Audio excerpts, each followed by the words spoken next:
देखिए मैं आपको आज क्लास 12 फिजिक्स पढ़ाऊंगा। क्या पढ़ाऊंगा? फिजिक्स। इसको कहते हैं भौतिक विज्ञान। देखिए पहला चैप्टर है चैप्टर 1 वैद्युत आवेश तथा वैद्युत क्षेत्र। क्या है? वैद्युत आवेश तथा वैद्युत क्षेत्र, electric current and electric field. में मेरा नाम अमरीश प्रताप सिंह है। मैं आपको आने वाले इस चैप्टर की सभी डेरिवेशनें तथा जितने भी इसके न्यूमेरिकल्स हैं वो सब आपको मैं बताऊंगा। देखिए क्या लिखा है, अच्छी स्थिति में वैद्युत क्षेत्र तीव्रता। किस स्थिति में? अच्छी स्थिति में वैद्युत क्षेत्र तीव्रता की गणना कीजिए। इसको हम लोग हल करने से पहले देखिए मेन पॉइंट इसका क्या होता है, फिगर क्या होता है, डायग्राम इसका। देखिए क्या कहेंगे, माना दो वैद्युत। हाँ एक चीज बच्चों ध्यान रखिएगा, क्योंकि थ्योरी जो होती है बड़ी होती है, थ्योरी को हम लोग फिगर से बनाते हैं, क्योंकि थ्योरी किताब में बहुत बड़ी दी होगी, क्योंकि वहां को आपको वहां पर टाइम कम मिलेगा। तो देखिए फिगर से थ्योरी बनाई जाती है। माना दो वैद्युत द्विध्रुव आघूर्ण ए तथा बी है। क्या कहेंगे?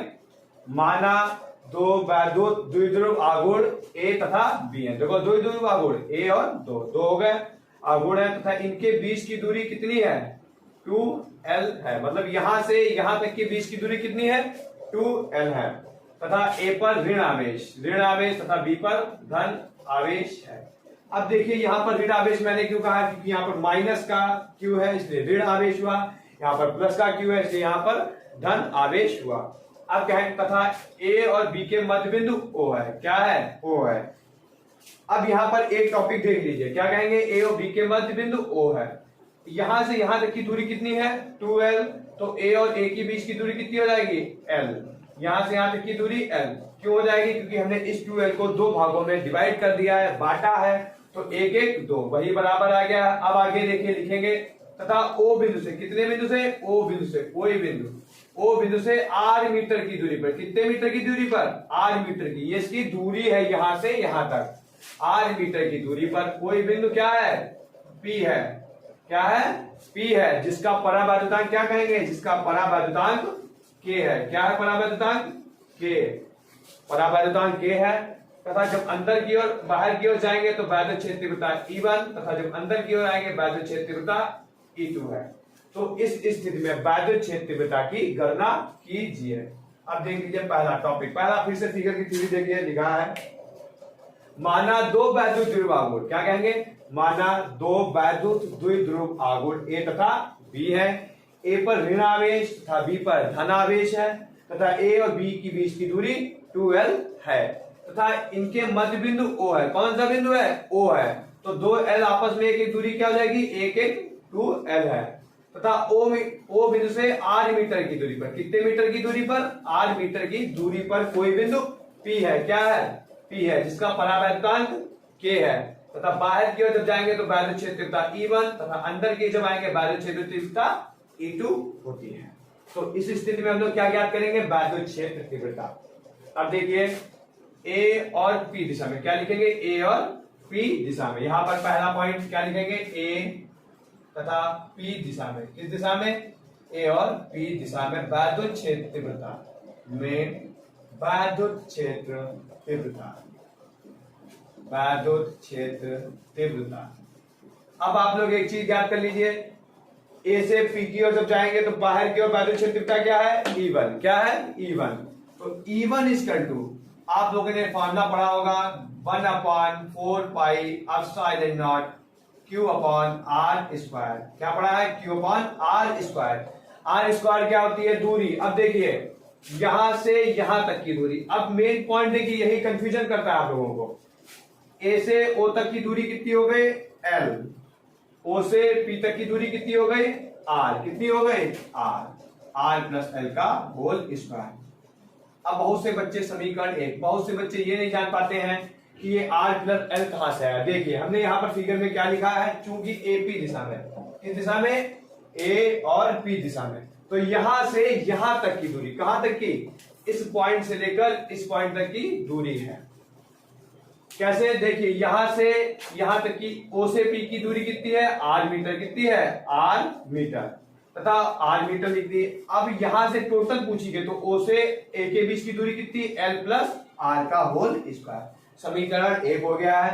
अब आप लिखेंगे, इसलिए देखिए, इसलिए मैं यहां से ये तो यहां हो गई। अब क्या पॉइंट लिखा है? BP दिशा में। किस दिशा में? B और पी दिशा में, क्या लिखेंगे, बी और पी दिशा में, बीपी दिशा में क्या ज्ञात करना हम लोगों को है, वैद्युत क्षेत्र तीव्रता। क्या चीज, वैद्युत क्षेत्र तीव्रता, वैद्युत क्षेत्र तीव्रता। अब देखिए यहाँ पर महत्वपूर्ण पॉइंट, बहुत इंपॉर्टेंट पॉइंट है। ए और पी था, जब ए से पी की ओर जाएंगे तो वैद्युत क्षेत्र तीव्रता E1 तथा जब बी और पी के बीच की दूरी ज्ञात करेंगे तो वैद्युत क्षेत्र तीव्रता E2। तो क्या करेंगे, E2 इक्वल टू, E2 मतलब E2 इक्वल टू वैद्युत क्षेत्र तीव्रता। फॉर्मूला वही अपना पुराना 1/4 pi epsilon naught into Q. अब एक चीज देख लीजिए बच्चों, यहाँ पर R प्लस L की थी, यहाँ पर क्या हो जाएगी, देखिए यहां से यहां तक की दूरी पूछी है, पर दूरी टोटल क्या है, यहाँ पे फिर से देखिए मैं लिखता हूं डाल के, कितने मीटर था, R मीटर। ये तो O से P के बीच की दूरी कितनी है, R लिख दी। और हम लोगों को ज्ञात क्या करना है, B और P, मतलब इनके बीच की दूरी। तो यहां से यहां तक की दूरी कितनी है, L। तो क्या करेंगे, R माइनस L का होल स्क्वायर। इसको मान लेंगे समीकरण नंबर 2। समझ गए आप लोग इतना, मुझे पता आप लोगों को इतना समझ में आया होगा। फिर देखिए अब लिखते हैं, अतः यहां पर अब एक पॉइंट बताइए बच्चों, प्लस वाली संख्या बड़ी होती है कि माइनस वाली? माइनस वाली संख्या बड़ी होगी, क्योंकि आप लोगों ने मैथ लिया है, मैथ वाले बच्चे कायदे जानते हैं, क्योंकि माइनस वाली संख्या बड़ी होती है। तो लिखेंगे अतः E2 बड़ी है, E2 किससे बड़ी है, E1 से, क्योंकि E2 का मान E1 से बड़ा है, बड़ी है। तो क्या करेंगे हम लोग, E बराबर क्या निकालेंगे, E बराबर किससे, बड़े से हमेशा छोटा घटाया जाता है, E2 माइनस E1। क्या कर देंगे, E2 माइनस E1। इतना आप लोगों को समझ में आया होगा, आप इतना स्क्रीनशॉट ले लीजिए, फिर मैं आपको। अब देखिए यहाँ पर E बराबर क्या करेंगे, E बराबर E2 का मान कितना है, 1/4 pi epsilon naught into Q upon R minus L का होल स्क्वायर। ये तो यहाँ पर देखिए E2 का मान 1/4 pi epsilon not Q upon R minus L का होल स्क्वायर रख दिया। यहाँ पर क्या है चिन्ह है, माइनस का। फिर E1 का मान क्या है, 1/4 pi epsilon naught into Q है, यहाँ पर क्या लिखा है, Q upon R plus L का होल स्क्वायर। इतना आप लोगों को समझ में आया है। फिर देखिए यही आगे भी यहाँ पर हम लगाते हैं यही चीज, क्या लिखेंगे, E बराबर क्या लिखेंगे, E बराबर देखिए यहाँ पर कॉमन क्या मिल रहा है, 1/4 pi epsilon not Q, 1/4 pi epsilon not Q दोनों जगह है, तो इसको क्या करेंगे हम लोग, कॉमन कर लेंगे। क्या करेंगे, 1/4 pi epsilon naught into Q। क्या कर लिया हम लोगों ने, कॉमन। ब्रैकेट के अंदर क्या बचेगा, 1/R माइनस L का होल स्क्वायर। क्या बचेगा, 1/R माइनस L का होल स्क्वायर। यहाँ पर काय का चिन्ह है, माइनस का, माइनस लगा दिया। फिर क्या लिख देंगे, 1/R प्लस L का होल स्क्वायर। इतना आप लोगों को समझ में आया है। अब देखिए आगे क्या करेंगे, E बराबर Q upon 4 pi epsilon not, bracket लगा देंगे, बड़ा ब्रैकेट। ब्रैकेट कितने प्रकार के होते हैं, 4 प्रकार के, बड़ा ब्रैकेट, छोटा ब्रैकेट, मंझला ब्रैकेट, और एक ब्रैकेट होता है रो, जो इस तरीके से होता है, उसको क्या कहते हैं, रो। और हम लोग यहाँ पर बड़ा ब्रैकेट लगाएंगे। देखिए इसमें क्या ले लेंगे, एलसीएम ले लेंगे। क्या ले लेंगे, एलसीएम यहाँ पर ले लेंगे, एलसीएम ले लेंगे यहाँ पर जब, तो इनके बीच जब एलसीएम लेंगे तो क्या हो जाएगा, आर, क्या हो जाएगा, आर। अब आप लोगों ने फॉर्मूला पढ़ा है, A minus B A plus B का पढ़ा है। क्या होता है, A square minus B square क्या होता है, A plus B A minus B. तो वही होगा, आर आर कितने हो गए, R square plus minus minus एक एक एल कितने हो गए, एल स्क्वायर। बाहर क्या है, स्क्वायर कर दिया। इतना समझ में आया, क्या चीज डाल, ये उठ के यहां पर चला जाएगा, ये उठ के यहां पर, तो क्या हो जाएगा, आर प्लस एल का होल स्क्वायर और आर माइनस एल का होल स्क्वायर यहाँ पर हो जाएगा। फिर आगे देखिए यहाँ पर क्या करेंगे, E equal to Q upon 4 pi epsilon naught. Formula पढ़ा आप लोगों ने, ए प्लस बी का होल स्क्वायर क्या होता है, A square plus B square plus के 2ab। तो ए ये हो गया, तो R square plus L square plus के 2RL। माइनस है तो अंदर वाले जो प्लस के होंगे वो क्या हो जाएंगे, माइनस के। आप लोग मैथ के स्टूडेंट हैं तो आप समझ जाएंगे, 10 तक से सभी ने मैथ पढ़ी है। फिर क्या हो जाएगा, आर स्क्वायर माइनस के एल स्क्वायर प्लस के 2RL बटे क्या चल रहा है, R square minus L square का होल स्क्वायर। देखिए ये प्लस के आर स्क्वायर है, ये माइनस का आर स्क्वायर है, ये प्लस का एल स्क्वायर है, ये माइनस का एल स्क्वायर। क्या हो गया, यहां पर हम लोगों ने काट दिया। फिर देखिए आगे क्या करते हैं, ई बराबर Q अपॉन 4 पाई नॉट, दो कितने हो गए, 4RL ब्रैकेट के अंदर R square minus L square का होल स्क्वायर।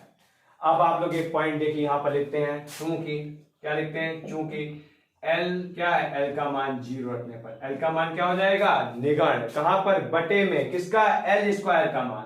सॉरी गलती हो गई, यहां पर मिस्टेक की हमने है। क्या लिखेंगे, L स्क्वायर का मान 0 रखने पर, मतलब निगण होता है। तो यहां पर क्या हो जाएगा, E बराबर Q इंटू ब्रैकेट खोल देंगे 4RL bracket upon 4 pi epsilon not. अब एक चीज देख लीजिए, इसका मान तो 0 हो गया, इससे कोई मतलब नहीं है। तो यहां पर क्या लिखा, R, दो कितने होते हैं, 4 कितने होते हैं, 4, R की पावर 4। काटिए, R से R कट गया तो कितनी बचेंगी, 3 घाते। 4 से क्या कट गया, 4 से 4 यहां पर नहीं काटेंगे, यहां लिख देंगे 4RL। इतना समझ में सबको आ गया है। अब देखिए लिखते हैं E बराबर, आप लोग इसको तोड़ देंगे, 2 into 2QL upon 4 pi epsilon not R की पावर 3। अब आप लोगों ने फॉर्मूला पढ़ा होगा, क्या लिखते हैं हम लोग, P इक्वल टू, क्या लिखते हैं, P इक्वल टू 2QL। जहां पर 2QL होगा वहां पर क्या रख देंगे हम लोग, P, इसकी वैल्यू क्या रख देंगे, P। तो E बराबर क्या हो जाएगा, 2, इसकी वैल्यू क्या हो जाएगी, P हो जाएगी। क्या हो जाएगी, P, 2P upon 4 pi epsilon not R की पावर 3। ये आपको अच्छी स्थिति में डेरिवेशन समझ में आई होगी, मुझे उम्मीद है। आप इसको दोबारा पढ़ सकते हैं हमारे YouTube चैनल अमरीश प्रताप सिंह नामक चैनल पर। और ये अच्छी स्थिति में बहुत ही इंपॉर्टेंट डेरिवेशन है। इस तरीके से मैं आपको टोटल 25 डेरिवेशन में लगवाता रहूंगा, ध्यान से देखिएगा डेरिवेशनों को। देखिए वो मैंने पहली डेरिवेशन लगवाई थी, अच्छी स्थिति में वैद्युत क्षेत्र की तीव्रता। अब मैं लगवाऊंगा गॉस की प्रमेय। क्या लगवाऊंगा, गॉस की प्रमेय। ये बहुत ही इंपॉर्टेंट प्रमेय है। इसका आप फिगर देख लीजिए कैसे बनाया जाता है। देखिए डायग्राम यहां पर बनाएंगे। माना एक बंद वैद्युत फ्लक्स, क्या कहेंगे, बंद वैद्युत फ्लक्स। फ्लक्स हमेशा बंद, वैद्युत जब होगा तो फ्लक्स क्या होता है, बंद। क्या कहेंगे, माना एक बंद वैद्युत फ्लक्स है जिसका मध्य बिंदु O है। क्या है, O है, जिसका मध्य बिंदु O है। O से R मीटर की दूरी पर, कितने मीटर की दूरी पर, R मीटर की दूरी पर कोई बिंदु P है। यहां से बाहर की ओर जब जाएंगे तो D ओमेगा बनेगा, अब इधर जब जाएंगे तो क्या बनेगा, D क्षेत्रफल। ये इतना आपको समझ में आ गया। एक रेखा सीधी निकलती चली जाती है और एक रेखा, देखिए फिगर यहां पर मैंने फिर से देख लीजिए। क्या कहेंगे, माना एक बंद वैद्युत फ्लक्स है, समझ लीजिए वैद्युत फ्लक्स है जिसका मध्य बिंदु O है। क्या मध्य बिंदु है, O है। O से R मीटर की दूरी पर कोई बिंदु P है। क्या है, O से R मीटर की दूरी पर कोई बिंदु P है, जिसका P है, जिसका परावैद्युतांक K है। एक रेखा सीधे निकलती है और एक रेखा ऊपर की ओर जाएगी और एक रेखा नीचे। इसी तरीके से ये फ्लक्स यहाँ पर बंद होता है। ये सीधे जब बाहर निकल जाएगी, ये तो R हो गई आपकी, ये यहाँ पर ऊपर की ओर जाएंगे तो D ओमेगा, नीचे की ओर जब आएंगे तो D A। यहाँ पर कोण क्या बनेगा, थीटा। अब समझिए, माना एक बंद वैद्युत फ्लक्स है। क्या है, माना एक बंद वैद्युत फ्लक्स है जिसका मध्य बिंदु O है। O पर ऋण आवेश नहीं धन आवेश होगा। क्यों होगा, क्योंकि ये बंद वैद्युत फ्लक्स है, धारा हमेशा धनावेशित भाग में बहती है। तथा O से R मीटर की दूरी पर कोई बिंदु P है। क्या है, P है, जिसका परावैद्युतांक K है। K से सीधी रेखा R मीटर है, ऊपर की ओर जाएंगे तो कोणीय वेग सम जिसको कहते हैं D ओमेगा, नीचे की ओर जब आएंगे तो क्या हो जाएगा, ये क्षेत्रफल हो जाता है।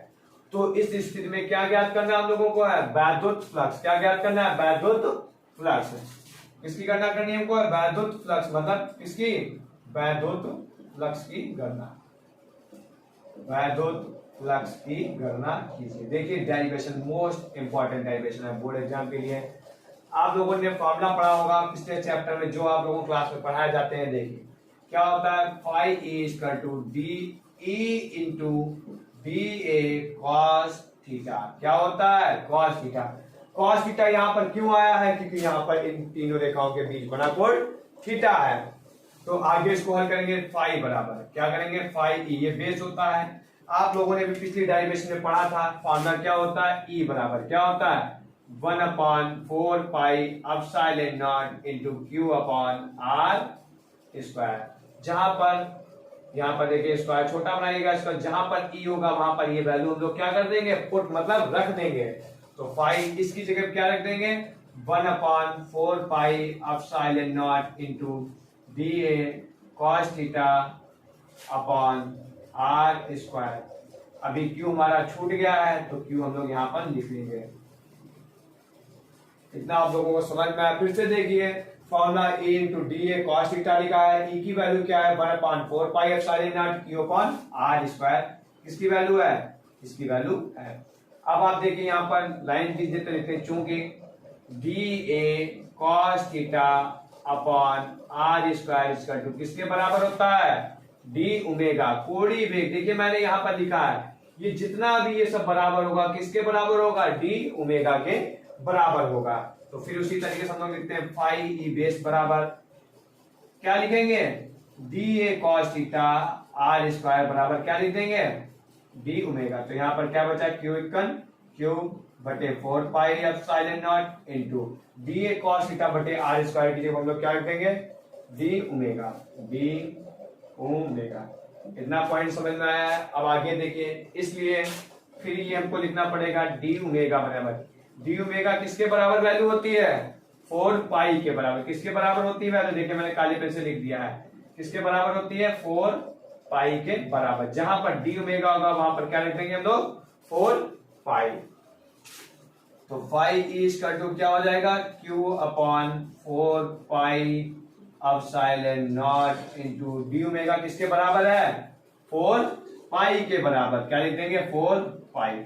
अब आप लोगों को मैं नीले मार्कर से काट के दिखाएंगे, देखिए दिखाता हूं। 4 पाई से 4 पाई क्या हो गया, कैंसिल। कब कटेंगे, जब यहाँ पे संबंध गुणे का होगा और बटे का नीचे में होगा। बचा क्या, फाई ई बराबर, देखिए ऊपर क्या बचा क्यू, क्यू लिख दिया, बटे में क्या बचा एप्सिलॉन नॉट। तो ये आपको डेरिवेशन, मुझे उम्मीद है कि आपको डेरिवेशन गॉस की प्रमेय समझ में आई होगी। पुनः एक बार इस प्रमेय को देखिए, क्या कहेंगे, क्या ज्ञात करना है, वैद्युत फ्लक्स। माना एक बंद वैद्युत फ्लक्स, मतलब ये फ्लक्स जो है वो आपका क्या है, दोनों तरफ से बंद है। क्या कहेंगे, माना एक बंद वैद्युत फ्लक्स है जिसका मध्य बिंदु O है, O पर धन माने प्लस धन आवेश है तथा O से R मीटर की दूरी पर कोई बिंदु P है जिसका परावैद्युतांक K है। P से सीधी रेखा R निकलती है, ऊपर की ओर जाने पर डी ओमेगा मतलब कोणीय संवेग के बराबर होगा, नीचे की ओर जब आएंगे तो वहां पर उत्पन्न डी क्षेत्रफल होगा और इन तीनों रेखाओं के बीच कोण क्या होता है, थीटा। तो इस पूरे बंद वैद्युत फ्लक्स की गणना कीजिए।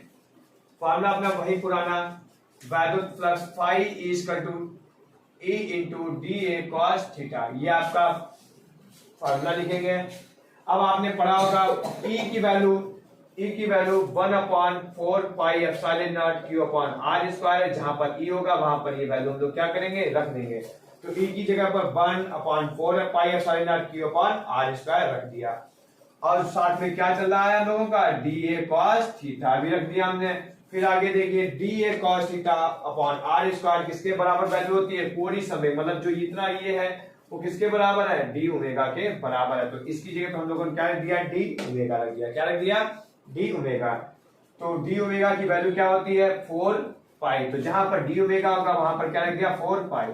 4 पाई से 4 पाई कट गए, इधर वैद्युत फ्लक्स फाई बचा, यहाँ पर क्या है क्यू लिख दिया अपॉन क्यू एप्सिलॉन नॉट रख दिया। ये आपकी प्रमेय सिद्ध हो गई। अब यहाँ पर एक चीज बच्चों ध्यान रखिएगा, इस प्रमेय को बहुत इंपॉर्टेंट, ये बोर्ड इंटर के लिए, बोर्ड परीक्षा के लिए बहुत इंपॉर्टेंट प्रमेय है। इसी तरीके से मैं आपको आने वाले अगले पार्ट जो वीडियो के होंगे उनमें सभी डेरिवेशन में आपको लगवाऊंगा तथा इन सभी के न्यूमेरिकल भी आपको मैं लगवाऊंगा।